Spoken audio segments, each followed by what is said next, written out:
Bonsoir à toutes et à tous et bienvenue aux 20h. Au sommaire de ce journal, des organisations syndicales et la société civile envisagent ce mercredi d'entreprendre des actions fortes pour un dialogue inclusif. L'objectif est de sortir le pays de cette impasse socio-politique. L'Agence nationale lutte contre la corruption suit de près le dossier du prétendu détournement de 200 milliards de francs guinéens au ministère de l'Enseignement technique. Son secrétaire exécutif par intérim promet de tirer au clair cette affaire. Et puis les membres du bureau exécutif du Bloc libéral refutent toute accusation de détournement de fonds publics contre Faya Milimono au sein du parti. Les réactions opposées, c'est dans ce journal.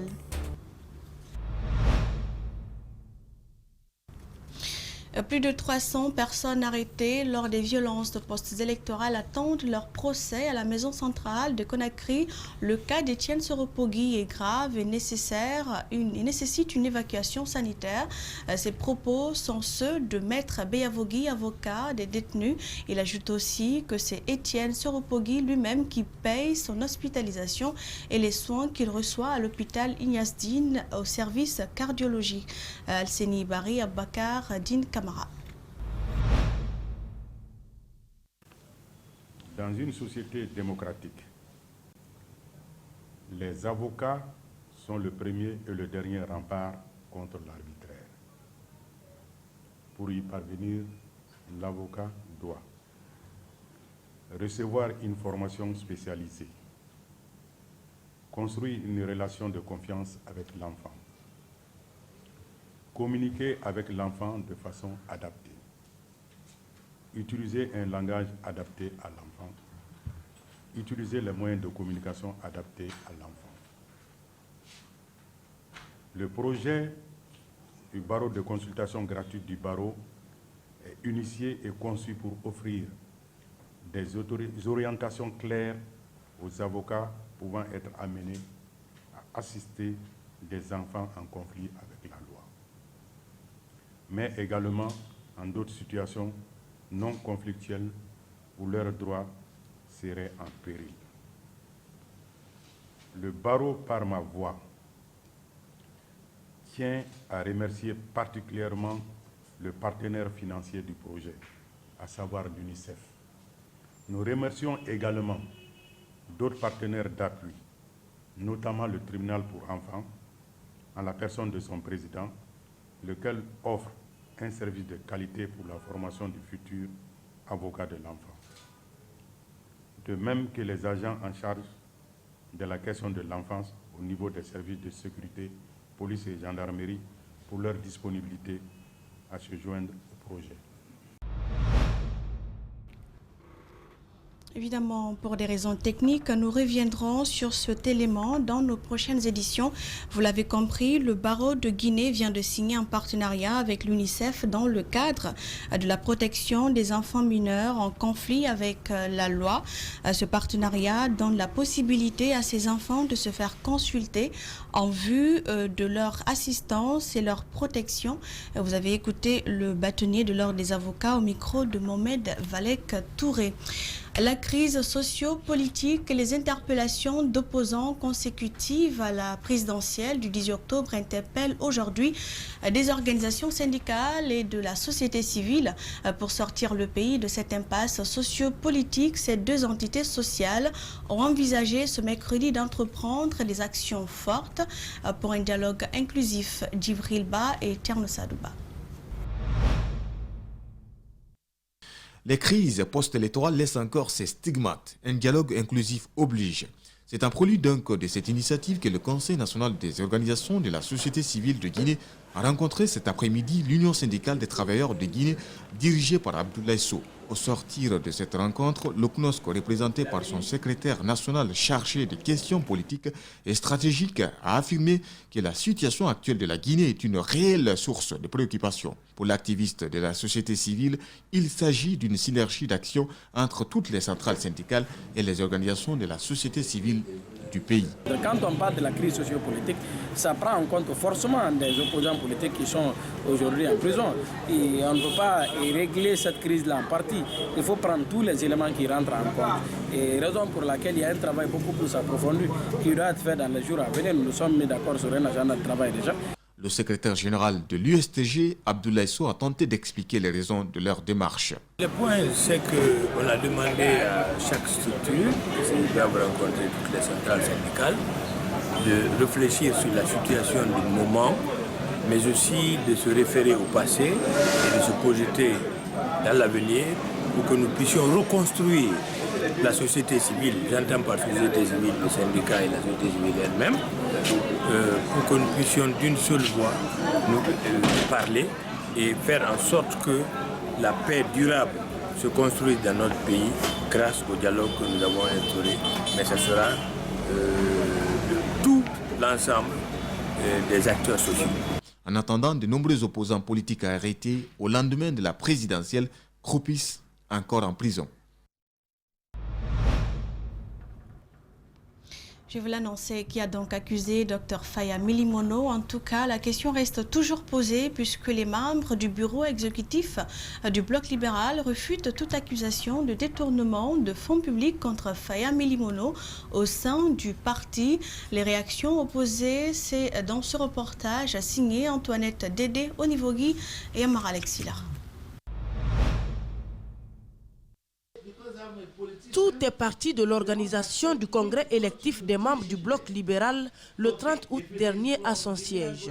Pour des raisons sanitaires, le dit congrès devrait se tenir en ligne et les fédéraux des différentes localités devraient avoir un montant de 30 000 francs guinéens chacun pour des frais de connexion. 4 fédérations n'ayant pas eu ce montant, une plainte a donc atterri sur la table de Dr Faya Milimono. C'est ce qui a donc mis en mal certains membres du bureau exécutif du parti.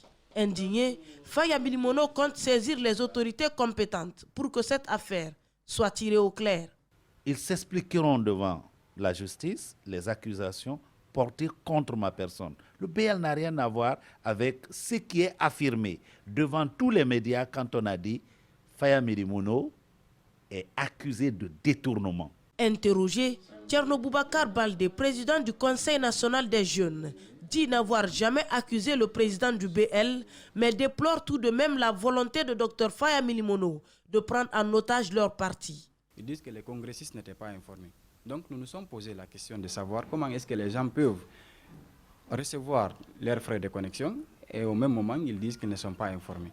Donc personnellement j'ai commencé à appeler des gens et dit mais vous dites que vous n'êtes pas informés du congrès. Pourtant vous avez reçu de l'argent, nous avons un rapport financier ici qui dit que vous avez reçu vos frais de connexion. Mais les gens étaient étonnés, ils disent qu'ils n'ont absolument rien reçu. C'est à partir de là que nous avons interpellé d'abord au niveau du bureau exécutif et le président pour qu'on essaye d'en parler. Il y a des plaintes. Aujourd'hui, nous avons 2 plaintes sur la table du président, des gens qui n'ont pas reçu leur argent. Personne n'a accusé encore une fois le président du Bloc libéral de détournement de fonds. Je pense que c'est lui qui veut détourner le débat dans ce sens pour essayer peut-être de se victimiser ou orienter le débat autrement. Les personnes qui sont indexées dans la plainte sont connues, ce n'est pas lui. Et à l'occasion de notre conférence de presse, personne ne l'a cité. Dans notre déclaration, personne ne l'a cité et personne n'a fait allusion à lui. Il faut rappeler que c'est un montant de 120 000 francs guinéens qui serait à la base de toutes ces guéguerres au sein du parti et fait la une des médias en Guinée. L'Agence nationale de lutte contre la corruption suit de près le dossier du prétendu détournement de 200 milliards de francs guinéens au ministère de l'enseignement technique. Cependant, elle déconseille aux citoyens qui font déjà leur jugement alors que les enquêtes sont en cours. Son secrétaire exécutif par intérim promet de tirer au clair cette affaire. Suivez. Elle suit de près et compte agir, sinon son rôle sera voué à l'échec et les Guinéens seront déçus, selon son secrétaire exécutif par intérim. L'Agence nationale de lutte contre la corruption promet de faire la lumière sur le prétendu détournement de 200 milliards de francs guinéens au ministère de l'enseignement technique. Quand on parle de l'enrichissement illicite, c'est le détournement des deniers publics. Ça ne concerne que les agents de l'État, fonctionnaires et contractuels. Alors, cette nouvelle interpelle tout un chacun de nous. Nous souhaitons vivement que la chose soit tirée au clair. L'affaire fait la une des journaux du pays et fâche les Guinéens de basse classe qui expriment leur ras-le-bol sur les réseaux sociaux.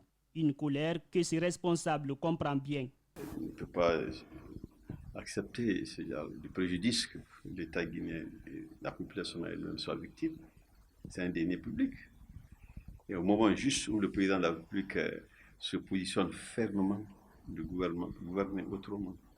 Quand il parle de la déclaration du patrimoine, ça va directement vers l'enrichissement, contre l'enrichissement illicite. La gabegie financière encouragée par ceux qui vivent mieux impacte les populations pauvres. Néanmoins, Sékou Mohamed Silla déconseille de tirer des conclusions en attendant des enquêtes pour déterminer la véracité des faits. Monsieur le procureur de Kalouma s'est préoccupé, il a pris le dossier en charge. Cela n'empêche que nous-mêmes nous évoluons dans la collecte d'informations. Et puis au moment opportun, nous pouvons nous prononcer, on va suivre les actes que la justice va poser. Des présumés cas de détournement des fonds publics, la Guinée en connaît assez ces derniers temps. Le dernier cas remonte au mois d'août dernier à l'autorité de régulation des postes et télécommunications où plusieurs cadres ont été accusés de vol de 51 millions de dollars américains. La journée mondiale de la santé de la peau a démarré ce mercredi 2 décembre à Conakry. Pour cette première journée, les professionnels de la peau ont tenu une conférence débat sur le thème impact psychosocial et aspects dermatologiques. Elle est célébrée par la clinique dermatologique en collaboration avec l'université Gamal Abdel Nasser de Conakry. Les organisateurs comptent poursuivre leur activité à Kassa par des séries de consultations cutanées gratuites. Bernard Koundouno, Mohamed Alouseni Kamara. Sous le thème impact psychosocial et aspects psychodermatologiques, la Journée mondiale de la santé de la peau a été célébrée ce mercredi à Conakry. Elle est organisée par la clinique dermatologique en collaboration avec l'université Gamal Abdel Nasser de Conakry, avec l'appui des partenaires étrangers qui œuvrent pour la formation du personnel soignant. La cérémonie a démarré ce mercredi par une conférence débat entre les professionnels de la peau et ceux évoluant dans le domaine médical autour des maladies comme l'acné, une pathologie qui se développe sous plusieurs formes si elle n'est pas très vite prise en charge par un professionnel. Il y a plus de 3000 maladies de la peau. Donc, lorsqu'il y a... Et puis, c'est des maladies qui ont souvent un impact négatif sur la qualité de la vie. C'est la peau d'abord qu'on voit, la peau c'est l'apparence. Donc, quand l'apparence n'est pas bonne, ça joue sur la qualité de la vie. Cette journée est mise à profit par les organisateurs pour rendre publiques les bourses offertes par les partenaires pour la formation des jeunes Guinéens. Bon, les bourses qui ont été offertes par F7 Education, qui est une institution australienne, c'est faites de façon gratuite parce qu'elles sont passées par là et il y a des fiches à remplir. On remplit les fiches là et on recommande. Il n'y a pas de nombre limité à ces bourses. La cérémonie a connu la participation des jeunes médecins avec pour ambition d'acquérir des connaissances dans la prise en charge des maladies de la peau, notamment l'acné. Ça m'a apporté beaucoup de trucs que je ne savais pas. J'ai compris aujourd'hui que les maladies de la peau n'étaient pas vraiment une fatalité dès lors que l'équipe de M. Traoré, Dr Traoré, est là. La journée a permis au principal organisateur d'offrir aux albinos présents quelques produits de la peau introuvables sur le marché guinéen. Un geste qui réjouit ces albinos. C'est une manière aussi d'appeler certaines personnes à faire autant. Deuxièmement, il faudrait que les personnes sachent d'abord que cette formation aussi aurait apporté assez de choses d'abord pour la connaissance de sa propre personne, de son corps, également comment se faire également. Les organisateurs tiendront des consultations cutanées gratuites les 3 et 4 décembre sur les îles de l'Os, précisément dans la sous-préfecture de Kassa. L'humanité a célébré hier la journée mondiale de lutte contre le sida sous le thème Solidarité mondiale et responsabilité partagée. À cette occasion, Médecins sans frontières a organisé un carnaval de sensibilisation et de distribution des préservatifs à Conakry. Le compte-rendu est signé Dienab Bangoura et Ibrahim Souma. Active Actif en Guinée depuis 2003 dans la prise en charge des personnes vivant avec le VIH-Sida, MSF a marqué cette journée mondiale de lutte contre le VIH-Sida par la sensibilisation et le partage des préservatifs le long de l'autoroute Fidel Castro jusqu'à l'Institut supérieur de l'information et de la communication de Kountia. Ici, ils ont procédé à la présentation de sketchs pour mieux passer le message de sensibilisation sur la maladie. À cause du manque d'accès au dépistage, beaucoup de Guinéens ne sont pas au courant de leur statut sérologique et commencent trop tard leur traitement. D'autres dépistés à temps sont confrontés à des structures de santé souvent mal outillées pour assurer leur prise en charge. Le VIH avancé en est le symptôme des défis à relever. L'accès au traitement de première ligne a progressé ces dernières années, mais le manque à gagner reste immense. Aujourd'hui, moins de la moitié des 130 000 personnes séropositives en Guinée connaissent leur statut et sont sous traitement. Il est urgent que tous les acteurs de la santé et les partenaires de la Guinée redoublent d'efforts pour accroître la prévention, le dépistage et la prise en charge gratuite de ces patients. Cette victime du VIH-Sida témoigne à visage découvert. Elle a accepté de prendre sa santé en main. Je ne pense à ma maladie, c'est quand la prise de mon médicament que je sens que je suis malade. Je suis femme mariée, mère de 4 enfants, couple discordant, c'est-à-dire moi je suis séropositive, mon mari ne l'est pas. Et ça m'a encouragée dire que la prise des antirétros est moins de contamination. Donc j'en suis fière et j'encourage tout le monde à se faire dépister. Le coordinateur national de lutte contre le sida et les hépatites invite les Guinéens à un changement de comportement. Et ce changement de comportement est personnel. Ce n'est pas quelqu'un qui t'inculte. C'est toi qui prends cette responsabilité toi-même. Après les données recueillies par l'ONU-SIDA dans une vingtaine de pays africains, la Guinée occupe la première place en termes de stigmatisation. À Symphonia, dans l'école publique, la rentrée scolaire n'a pas été effective hier lundi. Pour cause, l'établissement fait face à un manque de tables-bancs. Ceci aux grandes dames des enseignants. Dans d'autres écoles, l'heure n'était toujours pas à la joie chez les élèves. Reportage Makissa Kamara et Aluba.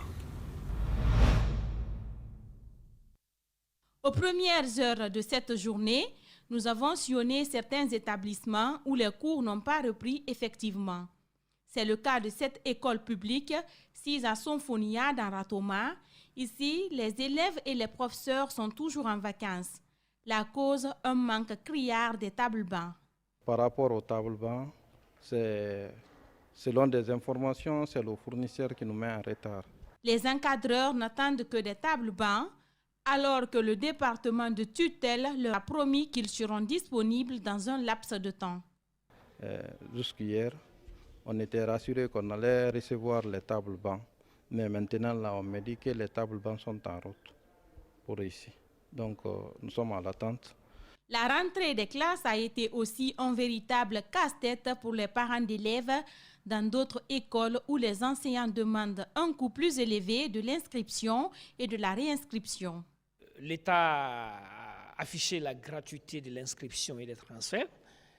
Et s'il s'avère que dans certaines écoles, certains chefs d'établissement se livreraient au retrait des sommes exorbitantes aux parents d'élèves, nous irons sur le terrain, nous allons vérifier, puisque dans la commune de Ratoma, on aurait appris que certains auraient demandé aux parents d'élèves la somme de 250 000 francs. L'année scolaire démarre dans un contexte particulier. D'habitude, la rentrée s'effectue plus tôt, mais le coronavirus a imposé un calendrier aux autorités de l'éducation guinéenne.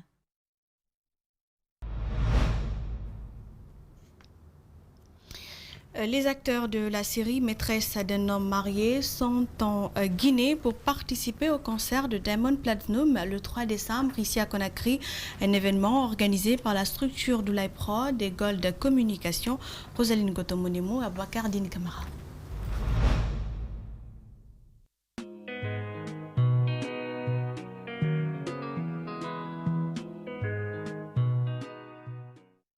Les acteurs de la série Maîtresse d'un homme marié sont en Guinée depuis mardi soir. Dès leur arrivée, ils ont été dirigés au groupe Adafo Média où ils ont participé à l'émission On se lâche sur Radio Espace Guinée. Galika, l'une des actrices de cette série, est très fière d'être en Guinée et espère que la suite sera meilleure. Ravi, vraiment. On n'a pas encore eu l'opportunité de rencontrer la population guinéenne, mais ne serait-ce qu'ici, à la télé et tout, on est très ravis, vraiment. Et espérons que demain, on va vraiment sentir la Guinée. L'actrice qui incarne Galika dans cette série à succès se réjouit de l'appréciation faite par les Africains. Pour elle, ces compliments les encouragent à redoubler d'efforts. Ça fait plaisir de voir que le rôle qui a été interprété était tellement si bien pris, si je peux dire, par notre société africaine et également au point qu'ils nous demandent à venir passer du temps avec eux. On en est juste très ravis et ça nous motive à encore aller de plus loin. Ces acteurs seront au concert privé de Diamond Platinum ce 3 décembre au Palm Camayen. Ils promettent et rassurent que cet événement sera exceptionnel. Alors, merci de nous avoir accueillis, merci de nous avoir invités. On s'est dit rendez-vous le 3, Inch'Allah, ça va être du lourd. La série Maîtresse d'un homme marié est une série panafricaine interprétée par des Sénégalais. Les acteurs projettent de nouvelles saisons dans les semaines à venir.